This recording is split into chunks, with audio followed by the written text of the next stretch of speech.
The candles on my 72nd birthday cake flickered in the dim light of my daughter Candace's dining room. I sat at the head of the table, surrounded by family I barely recognized anymore. My son Darnell had flown in from Atlanta, looking sharp in his tailored suit, smelling like success and expensive cologne. Candace sat across from me, her fingers heavy with rings I'd never seen before, her smile tight and false. "Make a wish, Mama," Darnell said, his voice warm and full of love. I closed my eyes. I wished for the truth to finally come out. I wished for my son to see what had been happening right under his nose for the past 8 months. When I opened my eyes, Darnell was beaming at me. "Mom, I've been meaning to ask you something." He leaned forward, that successful son taking care of his mama pride all over his face. "Have you been enjoying the apartment I gave you? I know it's not huge, but it should be comfortable. The building has good security, and I made sure the rent is paid up for the next 5 years. The room went silent. Even the children stopped playing in the next room. I looked at my daughter. Candace's face had gone pale, her wine glass frozen halfway to her lips. Her husband Raymond shifted uncomfortably in his seat. I took a deep breath. When I spoke, my voice was barely above a whisper, but in that quiet room, everyone heard me clearly. "Son, I live in the garage." The wine glass slipped from Candace's hand and shattered on the hardwood floor. Red wine spread across the expensive rug like blood. Before we continue, please drop a comment if you've ever experienced something like this. We'd love to hear your story. And subscribe to the channel to help us grow. Let me tell you how I ended up living in a garage while my daughter wore my dignity like a stolen coat. It started the day my husband William passed, 2 years ago this November.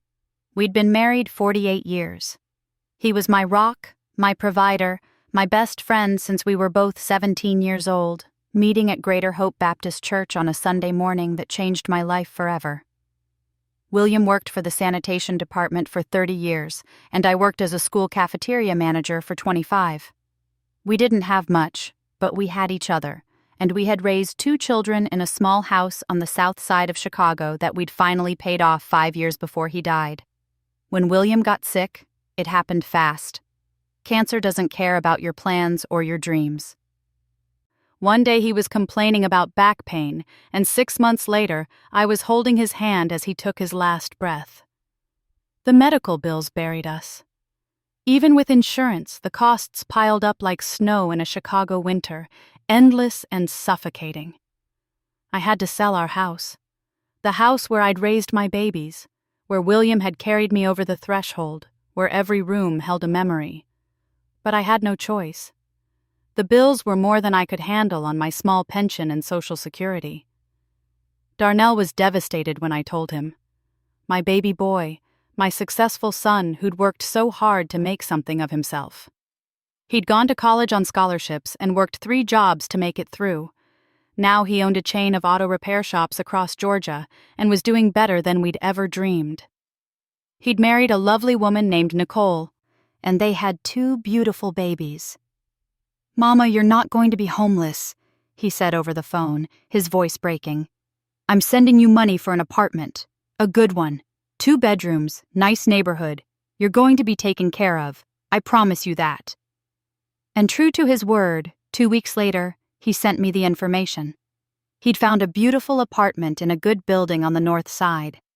Hardwood floors, big windows, a little balcony where I could sit and have my morning coffee. The security guard knew me by name. There was even a small community garden in the back. It felt like hope after months of darkness. But there was one problem.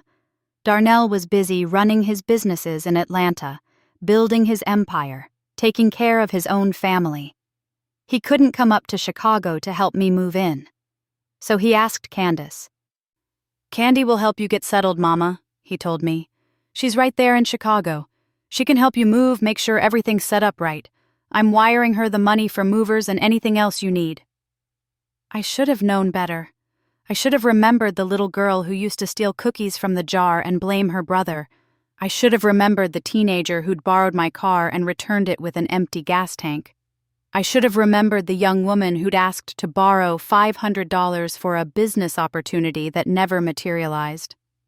But she was my daughter, my firstborn, and I wanted to believe that motherhood had changed her, that marriage had matured her, that she'd grown into someone I could depend on.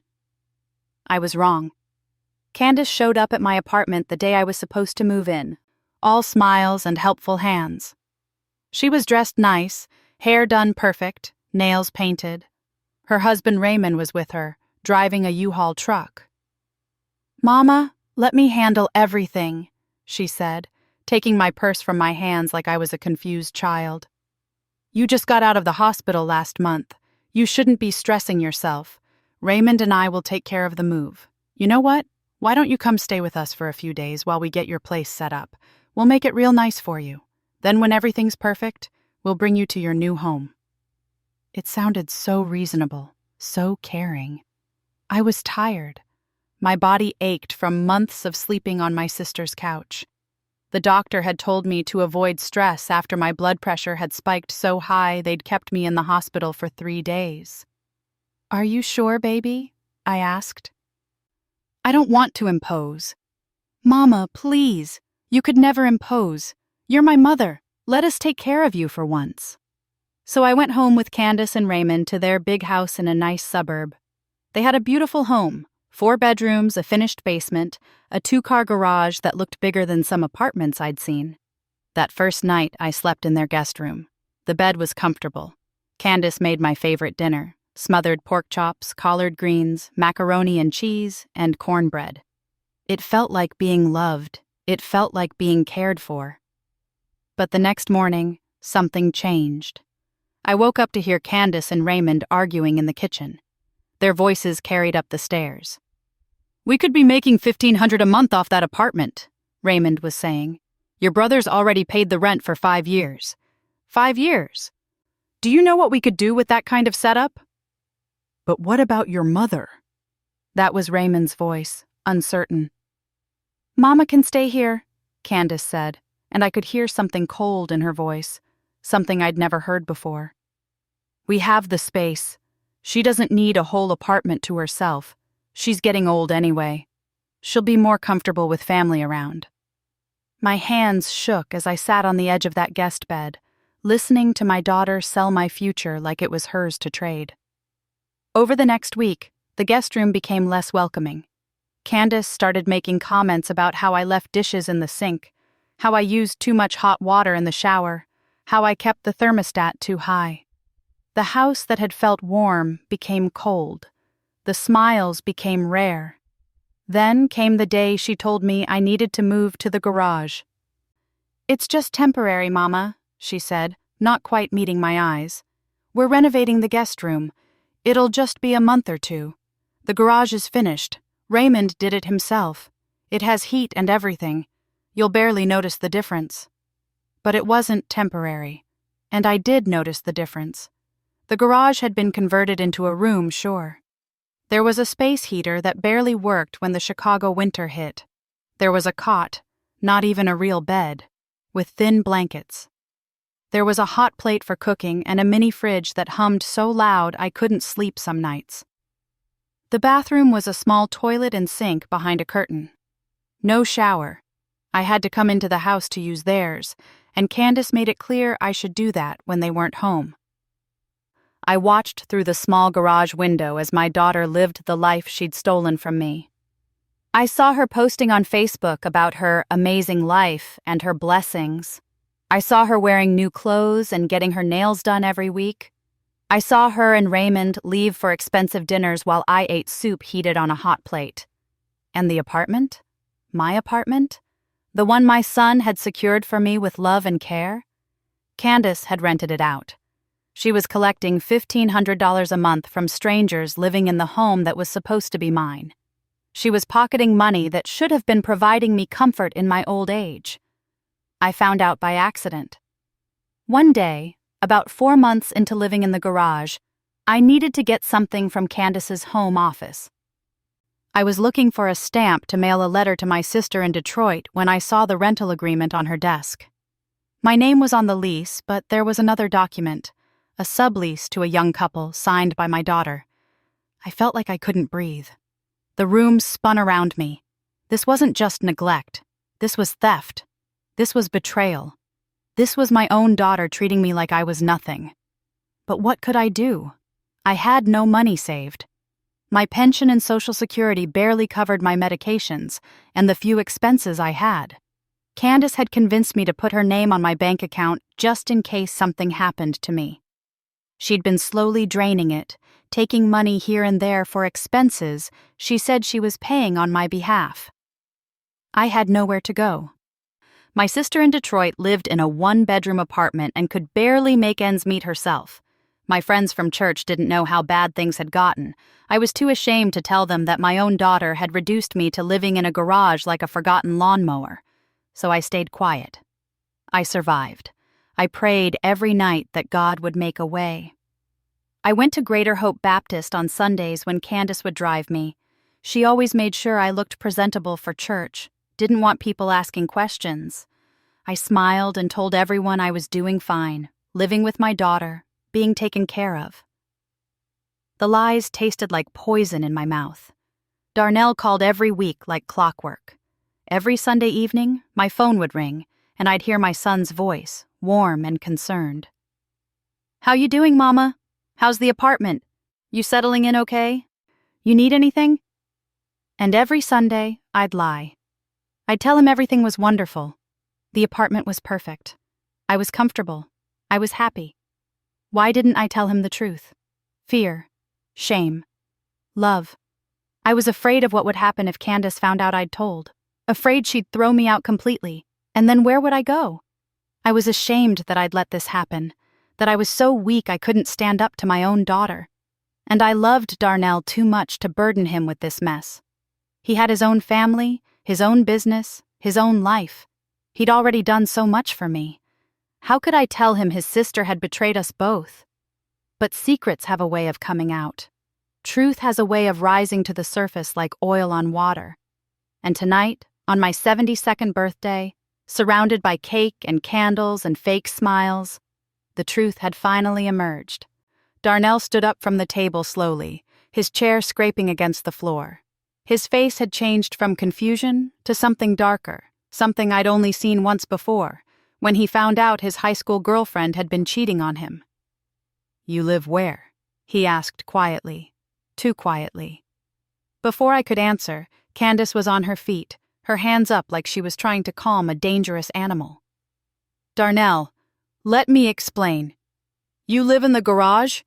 Darnell's voice rose, echoing through the house. "Mama, tell me you're joking. Please tell me this is some kind of joke." I couldn't speak. Tears were running down my face, and I couldn't make them stop. Raymond had gone pale too, backing toward the kitchen like he wanted to disappear. Candace's children, my grandchildren, 8-year-old Amara and 6-year-old Zion, came running in from the playroom, their eyes wide with fear at their uncle's raised voice. "Darnell, please, not in front of the kids," Candace started. "Not in front of the kids?" Darnell exploded. "You put our mother, in a garage, and you're worried about what the kids hear?" He turned to me, his eyes full of pain and rage, and something that looked like heartbreak. "Mama, how long? How long have you been living in there?" 8 months, I whispered. The number hung in the air like a curse.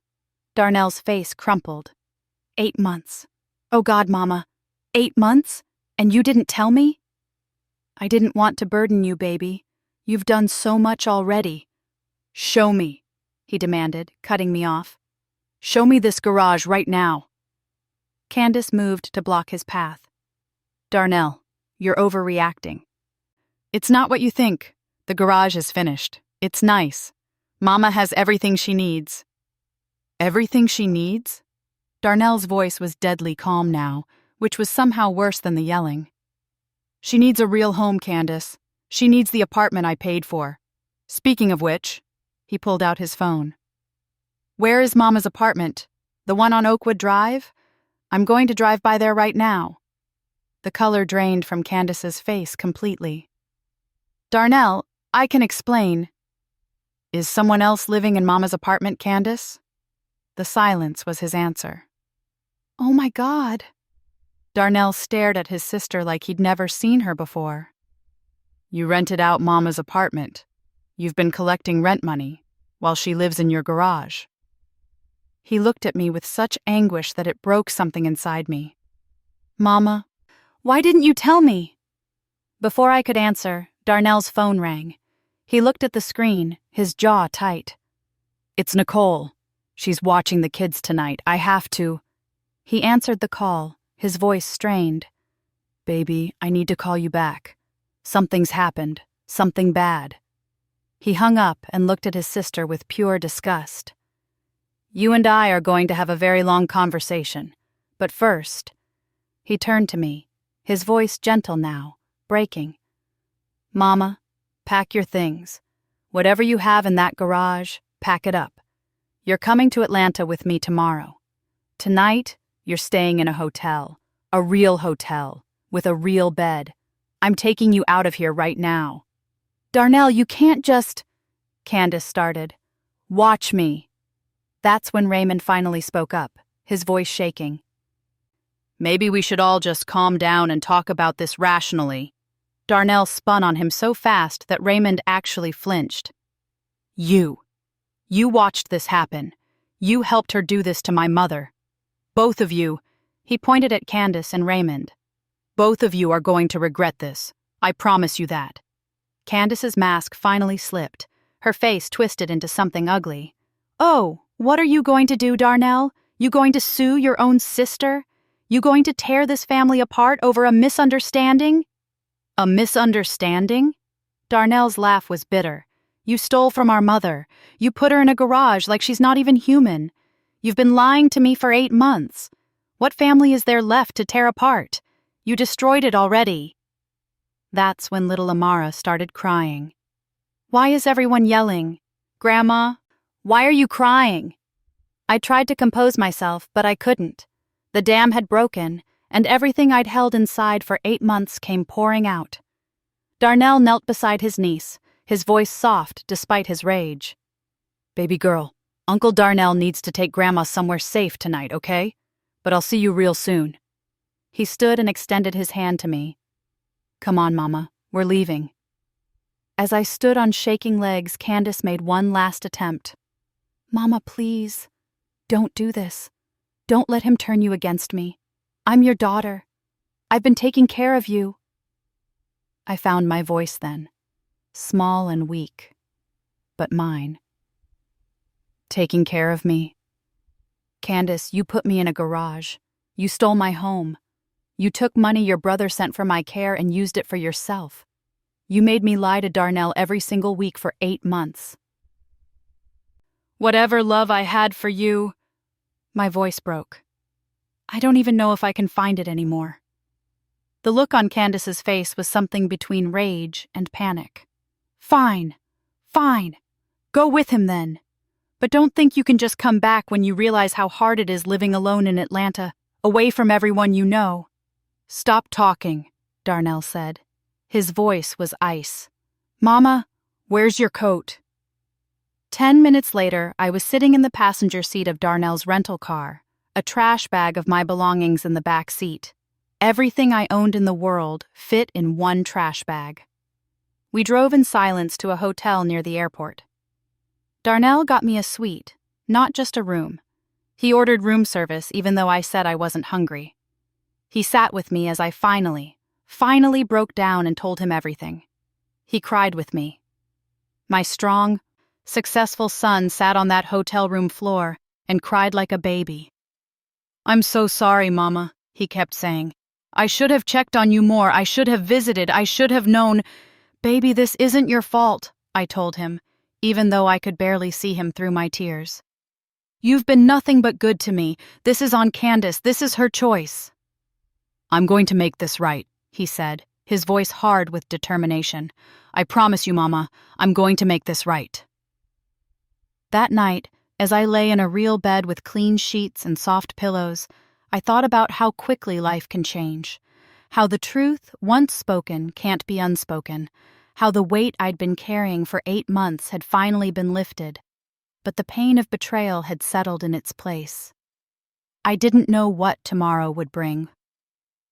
I didn't know what Darnell was planning, but as I drifted off to sleep for the first time in months without the sound of that humming mini-fridge, I felt something I hadn't felt in a long time. Hope. And one more thing. The quiet, burning certainty that Candace was about to discover that stealing from your mother has consequences she never imagined. I woke up in that hotel room to sunlight streaming through clean windows and the smell of fresh coffee. For a moment, I forgot where I was. Then it all came rushing back. The birthday dinner, the truth coming out, Darnell's face when he realized what his sister had done. There was a note on the nightstand in Darnell's handwriting. "Mama, went to handle some business. Ordered you breakfast. Should arrive at 8 a.m. Stay put. I love you." The breakfast arrived right on time. Scrambled eggs, turkey bacon, grits, fresh fruit, orange juice, and coffee. Real food on real plates, not soup from a hot plate in a freezing garage. I sat there and cried into my grits before I could even take a bite. Darnell came back around 10 o'clock. He wasn't alone. With him was a woman about his age, dressed in a sharp navy blue suit, carrying a leather briefcase that looked expensive and serious. "Mama, this is Shanice Walker. She's a lawyer here in Chicago, one of the best. I called her last night." Shanice shook my hand with a firm, warm grip. Her eyes were kind but sharp. "Mrs. Morrison, I'm so sorry about what's happened to you. Your son told me everything, and I want you to know that what your daughter did isn't just morally wrong, it's legally wrong. Very wrong." We sat down at the little table in the suite, and Shanice opened her briefcase, pulling out a yellow legal pad. "Let's start from the beginning," she said. "Your son paid for an apartment lease in your name?" "Yes, ma'am."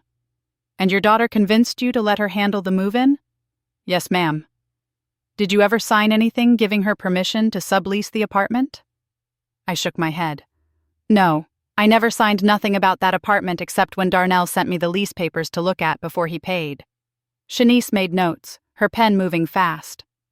"And your bank account? You said she convinced you to add her name?" The shame burned in my chest. "Yes. She said it was just in case something happened to me, so she could help pay my bills." "Has she been taking money from that account?" "Yes. She takes a little here, a little there. Says it's for things she buys for me, but I never see half of what she claims she bought." Shanice looked at Darnell, then back at me. "Mrs. Morrison, what your daughter has done constitutes several crimes: fraud, theft, potentially elder abuse, and financial exploitation. We can pursue this criminally and civilly." "Criminally?" My voice came out small. "You mean like police? Prison?" "Potentially, yes." I looked at Darnell. My son's face was hard, determined. "Mama, I know she's your daughter, but she can't get away with this. She stole from you. She's been stealing from both of us. That rent money she's collecting is coming from my payment. She's committed fraud using your name." Shanice leaned forward. "Mrs. Morrison, I understand this is your daughter, and that makes this incredibly difficult. But think about it this way. If you don't pursue this, she learns that she can abuse you without consequences. And there might be other vulnerable people she does this to in the future. Your daughter needs to face what she's done." I thought about those 8 months. The cold, the humiliation, the lies I had to tell my son every Sunday, the way Candace looked at me like I was a burden instead of her mother. "What do we do?" I asked. Shanice smiled, but it wasn't a warm smile. It was the smile of someone who knew how to fight and win. "First, we document everything. Then we get you access to your apartment, the one you're legally entitled to. Then we file a police report and pursue charges. And then we sue her for every penny she's stolen, plus damages for what she's put you through." Over the next 3 hours, I told Shanice everything. She recorded it on her phone. She took pictures of the few belongings I had in that trash bag. She had Darnell send her copies of all the money he'd wired to Candace, all the rent payments he'd made. "This is an open and shut case," Shanice said, shaking her head. "Your daughter got sloppy. She didn't even try to hide it well." Around 2 in the afternoon, Darnell's phone rang. He looked at the screen and his jaw tightened. "It's Candace." "Don't answer it," Shanice advised. "Not yet. Let her sweat." The phone kept ringing, then it stopped. Then it rang again, and again. Finally, Darnell answered. He put it on speaker. "Darnell, thank God." Candace's voice was frantic. "Where's Mama? Is she okay? She left her medications here." "Her blood pressure medication?" Darnell asked coldly. "The one that was in her bag? She has it." "Darnell, please, we need to talk." "What happened last night? I can explain everything, it's not what you think." "Really? So you didn't rent out Mama's apartment and pocket the money?" Silence. "So you didn't put our 72-year-old mother in your garage?" "The garage is finished. It has heat. A space heater, Candace. A space heater and a cot. I went by your house this morning while you were at church. Raymond let me in. I saw it. I took pictures." I heard Candace suck in a breath. "You broke into my house?" "Raymond let me in. That's not breaking in. And you know what else I did? I drove by Mama's apartment, the one I'm paying for. I saw the people living there. Nice young couple. They were very surprised to learn that my mother was supposed to be living in that apartment. They showed me their lease, the one you signed using Mama's name." "Darnell, if you would just let me explain." "I'm done with explanations. Here's what's going to happen. You're going to evict those people from Mama's apartment immediately. You're going to return every penny you've stolen. And yes, Candace, it's stolen. And you're going to pray that Mama decides not to press charges." "Press charges? Darnell, I'm your sister!" "You stopped being my sister when you put my mother in a garage." His voice was shaking with rage. "You have 24 hours to start making this right. After that, my lawyer gets involved officially." He hung up. Shanice looked impressed. "Good. Let her panic. Panic makes people make mistakes." My phone started ringing almost immediately. It was Candace. I didn't answer. She called 6 more times. Then she started texting. "Mama, please answer. I'm so sorry. Let me explain. This is all a misunderstanding. I was going to tell you about the apartment. I was just trying to help. Please don't let Darnell destroy our family." I turned my phone off. That evening, Darnell took me to see the apartment. My apartment. The real one, on Oakwood Drive.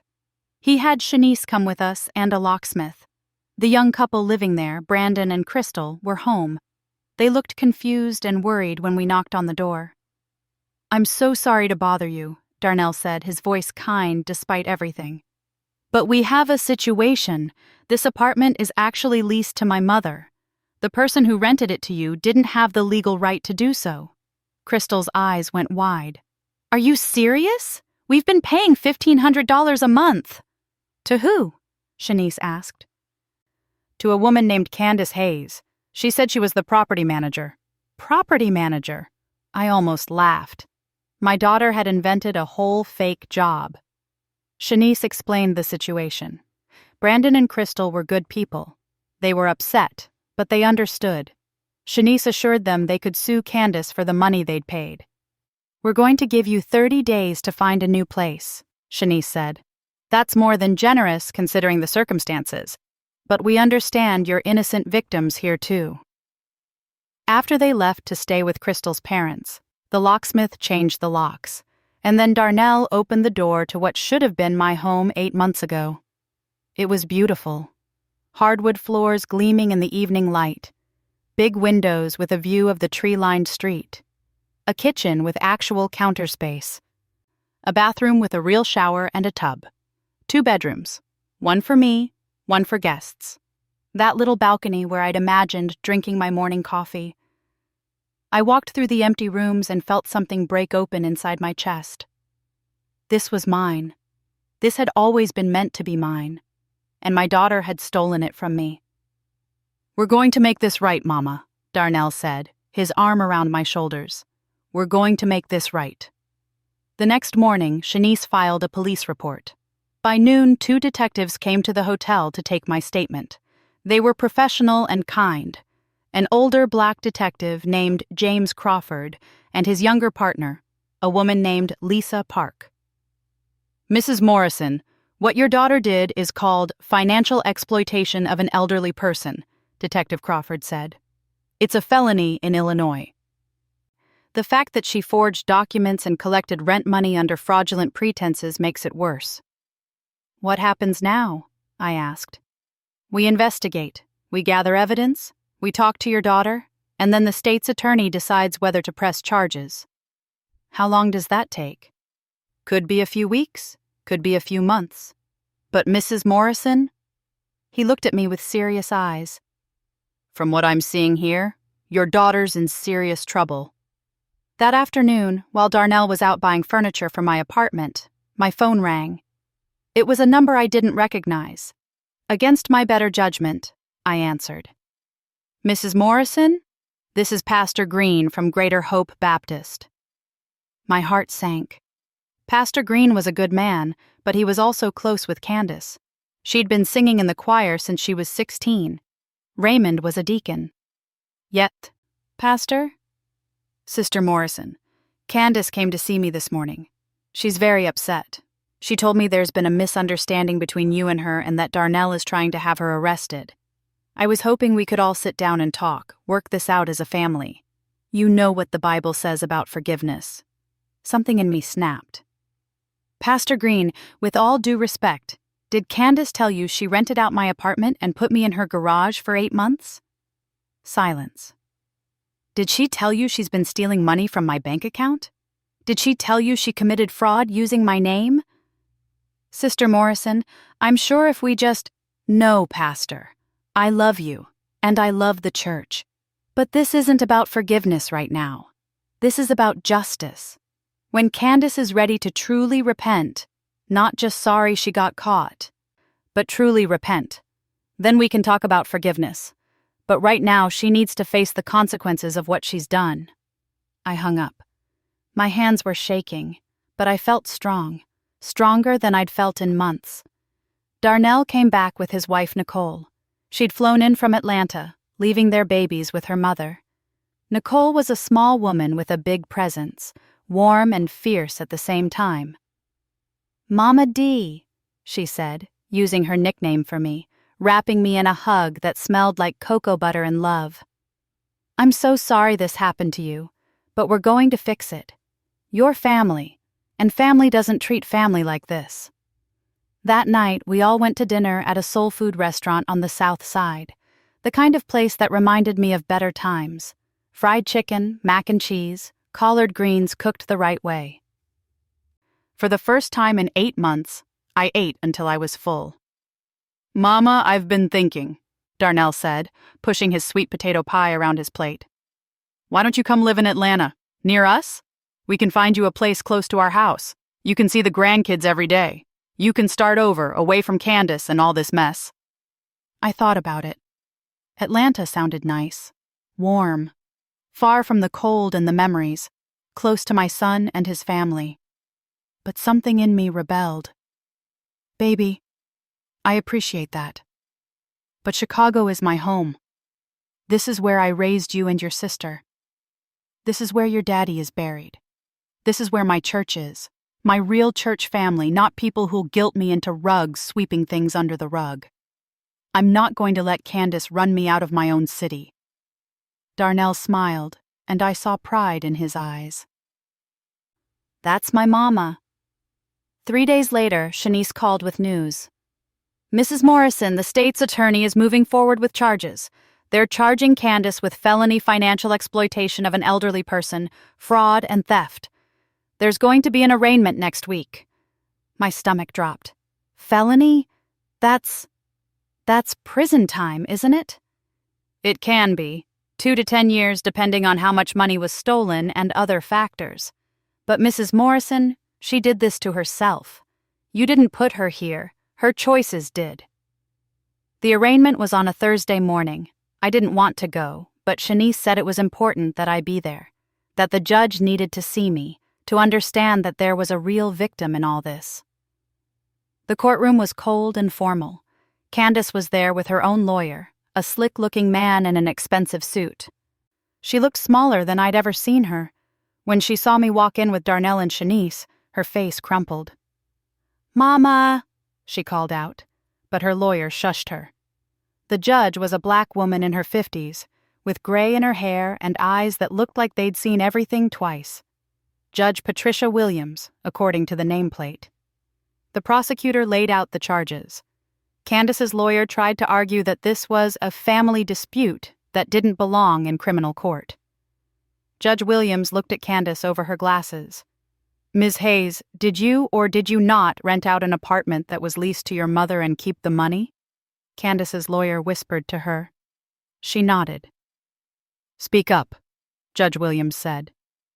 "Yes, Your Honor," Candace whispered. "And did you have your mother's permission to do this?"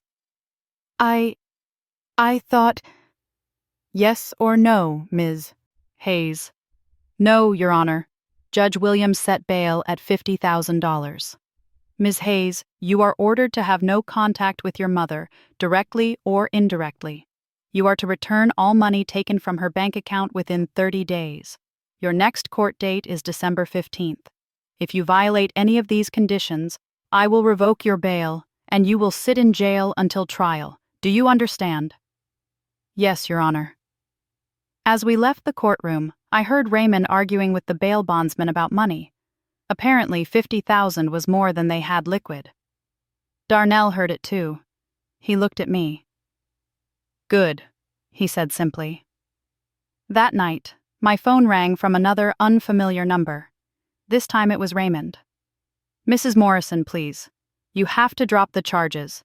Candace made a mistake, but she doesn't deserve to go to prison. Please. Think about Amara and Zion. Think about what this will do to them." "Raymond, I think about Amara and Zion every day. I think about what they learned watching their mother treat me like garbage. I think about what kind of adults they'll become if they see that there are no consequences for treating people, especially elderly people, like that. But they need their mother. And I needed a daughter who cared about me, but we don't always get what we need, do we?" I hung up. 2 weeks later, I moved into my apartment. The real one. Darnell and Nicole helped me, along with some ladies from my church who'd heard what happened. Sister Brenda, Sister Joyce, and Sister Paula showed up with casseroles and cleaning supplies and righteous anger on my behalf. "Baby, we didn't know," Sister Brenda said, her eyes full of tears. "If we'd known what was happening, we would have done something." "I know," I told her. "I was too ashamed to tell anyone." "Shame?" Sister Joyce, all 5 feet and 2 inches of her, puffed up with indignation. "You ain't got nothing to be ashamed of. Candace is the one who should be ashamed." They helped me unpack. They filled my fridge with food. They sat with me and prayed over my new home, and for the first time in 8 months, I felt like I had people in my corner. That evening, after everyone had left and it was just me in my apartment, I stood on the balcony and watched the sun set over Chicago. My city. My home. My phone buzzed with a text from Shanice. "Mrs. Morrison, we need to talk tomorrow. Some new information has come up about Candace and your bank account. It's worse than we thought." I stared at that message as the sky turned from orange to purple to dark. Worse than we thought. What else had my daughter done? I didn't sleep much that night, wondering what other betrayals were waiting to be discovered. But when morning came and the sun rose over my balcony, I got up. I made coffee in my own kitchen. I sat in my own living room, and I waited for the truth, whatever it was, to finally come out completely. I met Shanice at a coffee shop near my new apartment. She had a folder thick with papers, and the look on her face told me I wasn't going to like what was inside. "Mrs. Morrison, when we were going through your bank statements in detail, we found something." She pulled out highlighted pages. "Your daughter wasn't just taking money here and there for expenses. She's been systematically draining your account for almost 2 years, since right after your husband died." My hands went cold. 2 years? Look at these withdrawals. 300 here, 500 there, 1,000 here. She'd spaced them out just enough that you wouldn't notice immediately. But when you add it all up, Shanice pointed to a number at the bottom of the page. "She's taken over $47,000 from your account." The coffee shop spun around me. 47,000? That's not all. Remember the money your husband's life insurance paid out? The $12,000? I nodded. William's policy hadn't been much, but it was supposed to help cover his final expenses and leave me a little cushion. Candace took that too. "There's a withdrawal here 2 weeks after your husband's funeral, $12,000. Do you remember making that withdrawal?" "No, I was so out of it after William died. Candace was helping me with all the paperwork, the bills, the funeral arrangements." "She was helping herself," Shanice said, her voice hard. "Mrs. Morrison, your daughter has stolen nearly $60,000 from you over the past 2 years. That's not a mistake. That's not a misunderstanding. That's calculated, premeditated theft." I couldn't breathe. $60,000. Money that William had worked for, saved, died knowing it would help take care of me. Money that could have paid for a good funeral for him instead of the bare-bones service I'd scraped together. Money that could have kept me in my house a little longer, given me options, dignity. "I want to throw up," I whispered. Shanice reached across the table and took my hand. "I know this is overwhelming, but this actually helps our case. This shows a pattern of exploitation that started when you were most vulnerable, right after your husband's death. The prosecutor is going to add more charges. And in the civil suit, we're going for full restitution plus damages." "What does that mean?" "It means Candace is going to pay back every penny she stole, plus interest, plus compensation for the emotional distress she caused you. We're going to take her house if we have to." "Her house?" I thought of little Amara and Zion. "But the children." "Mrs. Morrison, I understand you don't want to hurt your grandchildren, but your daughter used the money she stole from you to pay for that house. The down payment, the mortgage payments, it all came from money she took from you. She built her comfortable life on your suffering. The children will be fine. Raymond has a job, they can rent. But Candace needs to face the full weight of what she's done." That night, Darnell came over with pizza and anger. $47,000, Mama. $47,000. And the life insurance? That was Daddy's money. He worked himself to death to provide for you, and she just took it like it was nothing. "Your daddy would be so ashamed," I said. And then I started crying. I cried for William, who'd worked so hard and died thinking I'd be taken care of. I cried for the mother I'd tried to be to Candace, and how completely I'd failed to raise a woman with a conscience. I cried for the grandmother I wanted to be to Amara and Zion, and how this whole mess would affect them. Darnell held me while I cried, my baby boy, my good son, the one who'd turned out right. "Mama, I've been thinking," he said when I'd calmed down. "After all this is over, after the trial, after you get your money back, maybe you could use some of it to take a trip. See places you and Daddy always talked about seeing. Live a little. You deserve that." I thought about William and our dreams. New Orleans for Mardi Gras, the Grand Canyon, maybe even Paris one day, though that seemed silly for an old woman like me. But why not? Why not live? "Maybe I will," I said. "Maybe I will." The weeks leading up to the trial were strange. I was settling into my apartment, making it a home. Sister Brenda and the church ladies came by often, sometimes just to sit and talk, sometimes to bring food or help me hang pictures. My apartment filled up with life and love, the love I should have been receiving from my daughter all along. Darnell and Nicole extended their stay in Chicago. They brought the babies up to visit. My grandbabies, Jayla and Marcus, 4 and 2 years old.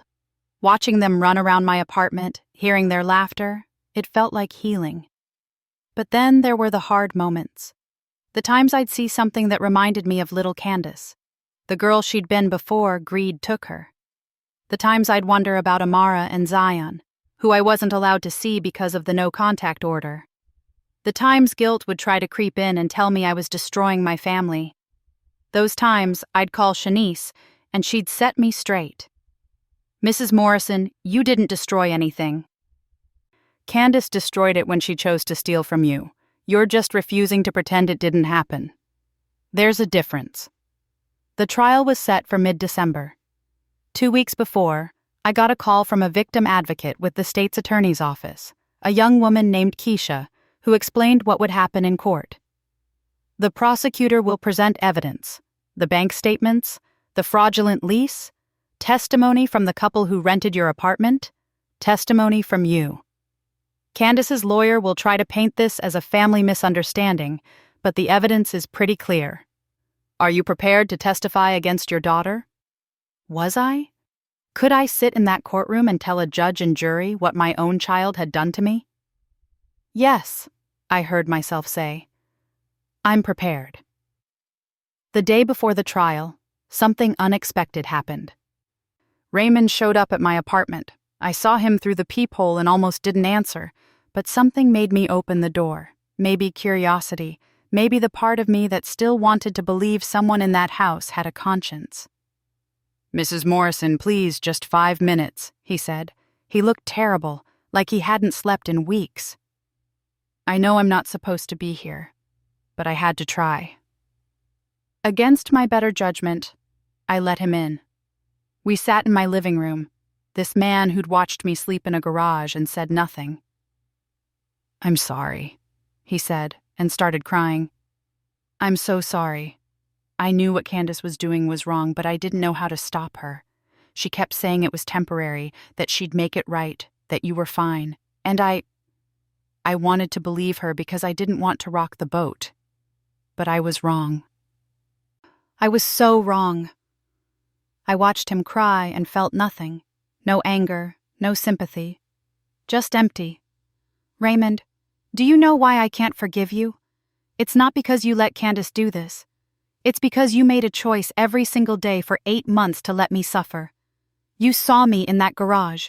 You saw me struggling. And you chose your comfort over my dignity. That's not a mistake. That's who you are." I know. But please, is there anything I can do to make this right? Candace could go to prison. Amara and Zion, they need their mother. Amara and Zion need to learn that actions have consequences. They need to learn that you can't abuse people without paying for it. What kind of lesson would I be teaching them if I just let this go? "But you're their grandmother." Exactly. I'm their grandmother. And the best thing I can do for them is show them that even when it's hard, even when it hurts, you stand up for what's right. You don't let people, even family, treat you like you're nothing. Raymond left looking more defeated than when he'd arrived. I called Shanice immediately to report the contact violation, but she told me not to worry about it. "Let it go. He's desperate. The trial starts tomorrow, and I think reality is finally hitting them." The courthouse was packed. Apparently, my case had gotten some media attention.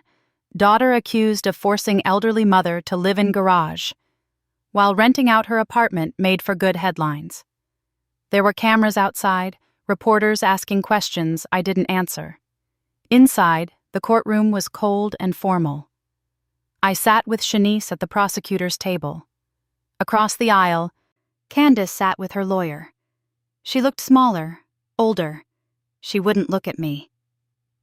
Behind her, I saw Raymond and Pastor Green. Behind me, I felt the presence of Darnell, Nicole, and at least a dozen people from Greater Hope Baptist. My real church family, the ones who showed up when it counted. The prosecutor was a black woman in her 40s named Angela Davis, no relation to the famous activist, but she joked that her parents had high hopes. She was sharp and thorough and reminded me of Shanice. The trial took 3 days. The prosecutor presented all the evidence: bank statements, the fraudulent lease, testimony from Brandon and Crystal who'd rented my apartment. Detective Crawford testified about his investigation. Darnell testified about the money he'd sent, about finding me in the garage, and then it was my turn. I walked to the witness stand on shaking legs. I put my hand on the Bible and swore to tell the truth. Then I looked out at the courtroom, at the jury of 12 people who would decide my daughter's fate, at Candace who still wouldn't meet my eyes, at Darnell who nodded encouragement. Ms. Davis asked me questions. I told my story. I told them about William's death, about losing our house, about Darnell trying to take care of me.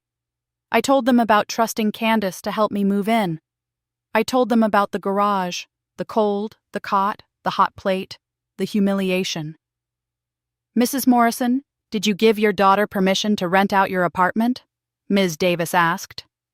No, ma'am. Did you give her permission to take money from your bank account? No, ma'am.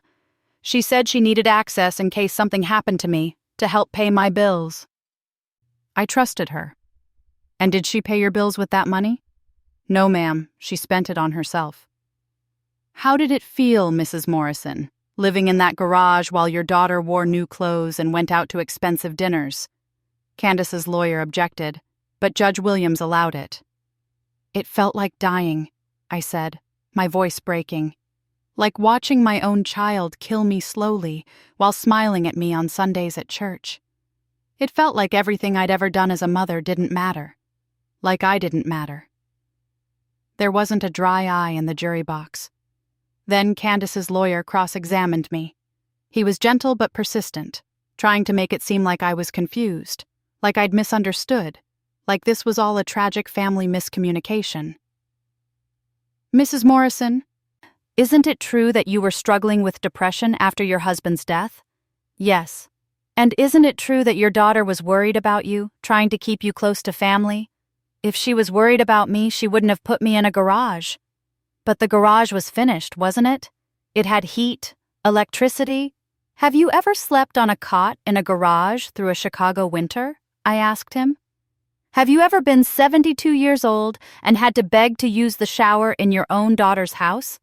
Have you ever watched your child steal your dead husband's life insurance money? He backed off after that. Candace took the stand in her own defense. She cried. She said she'd made mistakes but never meant to hurt me. She said she'd been overwhelmed, stressed, trying to manage everything. She said the apartment rental was supposed to be temporary, just until she got her finances in order. I love my mother, she said, finally looking at me. I never wanted this to happen. I made bad choices. But I'm not a criminal. I'm not. During closing arguments, Ms. Davis was fierce. Ladies and gentlemen of the jury, Candace Hayes wants you to believe this was a series of mistakes. But mistakes don't go on for 8 months. Mistakes don't involve forging documents and creating fake leases. Mistakes don't involve systematically draining your elderly mother's bank account while she lives in your garage.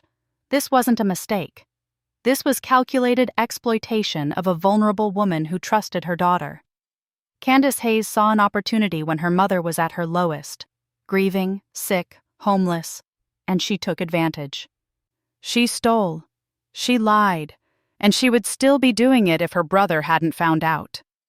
The evidence is clear. The law is clear. Candace Hayes is guilty. The jury deliberated for 4 hours. I sat in a side room with Darnell and Nicole, drinking bad coffee and praying. Shanice came in and out with updates. Nothing concrete, just that they were still deliberating. Finally, the call came. The jury had reached a verdict. We filed back into the courtroom. Candace looked terrified. Raymond was crying. Pastor Green had his head bowed in prayer.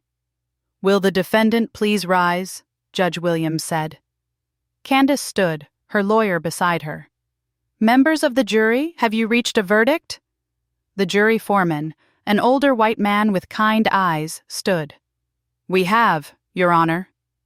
On the charge of financial exploitation of an elderly person, how do you find? Guilty. Candace's legs buckled. Her lawyer caught her. On the charge of fraud? Guilty. On the charge of theft over $10,000? Guilty. Candace was sobbing. Behind her, Raymond's head was in his hands. Pastor Green looked stricken. Behind me, I heard Sister Brenda whisper, "Thank you, Jesus." Judge Williams set a sentencing hearing for 2 weeks later. She denied Candace's request to remain free on bail pending sentencing. "Ms. Hayes, you have been convicted of serious crimes against your own mother. You have shown no genuine remorse, only regret at being caught. You are a flight risk and a danger to potential future victims. Bailiff, remand the defendant into custody." I watched as they put handcuffs on my daughter, watched as they led her away. She looked back at me once, her face a mask of betrayal and disbelief, like she couldn't believe I'd actually let it get this far. I felt Darnell's hand on my shoulder. "It's over, Mama. It's finally over." But it wasn't quite over. The sentencing hearing 2 weeks later was shorter. Ms. Davis argued for the maximum sentence, 10 years. Candace's lawyer argued for probation, community service, anything but prison. Raymond testified, begging the judge for mercy. "She made mistakes, but she's a good mother. Amara and Zion need her. Please, Your Honor." Then Judge Williams asked if I wanted to make a statement. I stood up, walked to the front, looked at my daughter, who finally met my eyes. "Candace, I loved you from the moment I knew you existed. I carried you, birthed you, raised you. I sacrificed for you. I gave you everything I had to give. And when I needed you most, when I was broken and lost and grieving your father, you saw an opportunity instead of a mother. You took everything, my money, my dignity, my home, my trust. You made me lie to your brother every single week. You made me feel worthless. But here's what you didn't take. You didn't take my strength. You didn't take my ability to stand up for myself. And you didn't take my future." I took a breath. "I don't hate you. I don't wish you ill. But I can't protect you from the consequences of your choices anymore. Maybe some time to think about what you've done will help you become the person you should have been all along. I hope so. For your children's sake, if not your own." Judge Williams sentenced Candace to 5 years in prison. With good behavior, she'd serve 3. As they led her away, Candace screamed at me, "This is your fault! You destroyed my family! I'll never forgive you!" I just watched her go. Outside the courthouse, reporters swarmed us. I gave one statement. "My daughter made choices that hurt me deeply. But I'm still here. I'm still standing. And I want every elderly person out there who's being abused by family to know, you matter. Your life matters. Don't let anyone make you feel like you don't deserve dignity and respect.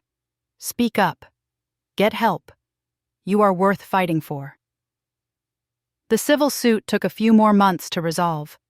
In the end, Candace and Raymond's house was seized and sold. After legal fees, I got back most of what was stolen, plus damages. It wasn't everything, but it was enough. Enough to live comfortably, enough to take that trip to New Orleans I'd dreamed about, enough to set up college funds for Amara and Zion, because even though their mother had failed them, I wouldn't. Raymond was granted full custody of the children.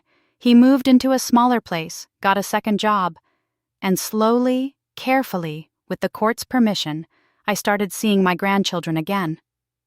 The first time Amara saw me, she ran into my arms crying, "Grandma, I'm sorry.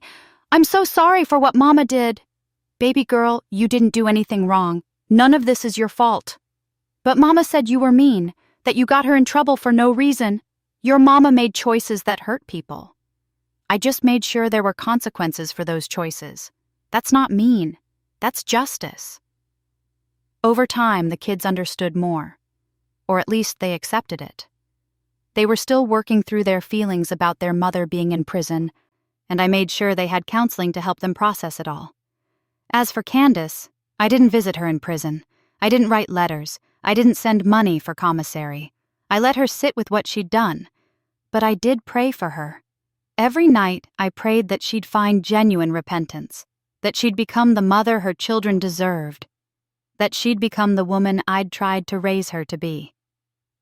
6 months after the trial, I was sitting on my balcony watching the sunset when Darnell called. "Mama, I have news. Nicole's pregnant. We're having another baby." I cried happy tears for the first time in what felt like forever.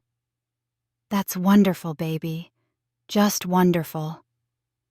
"And Mama, we want you to come stay with us for a few months after the baby's born. Help us out. Spend time with your grandbabies." "We'll pay for everything. You don't have to worry about a thing." I'd love that, son. I'd love that so much. That night, I stood on my balcony, in my apartment, in my city, and felt something I hadn't felt in years: peace. I'd lost a daughter to her own greed and selfishness. I'd lost money and time and trust. But I'd gained something more important. I'd gained myself back. My dignity, my strength, my voice. I was 72 years old, and I was finally free. A year later, I got a letter from Candace. It was the first contact we'd had since the sentencing. "Mama," it said, "I don't expect you to forgive me. I don't expect you to write back. But I need you to know that I finally understand what I did. I see it now. I destroyed everything: your trust, our relationship, my freedom, my children's childhood. I was selfish and cruel, and I'm sorry. I'm so sorry. I'm working with a counselor here. I'm trying to become better. I hope one day, maybe when I get out, we can talk. If you want. But I understand if you don't. I love you, Mama. I'm sorry it took losing everything to realize how much." I read that letter 3 times. Then I put it in a drawer. Maybe one day I'd respond. Maybe one day we'd talk. Maybe forgiveness would come. But not today. Today, I had a life to live. A trip to plan. Grandbabies to spoil. A future to embrace.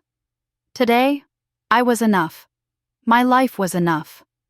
I was enough. And that was everything. Thanks for listening. Don't forget to subscribe and feel free to share your story in the comments. Your voice matters.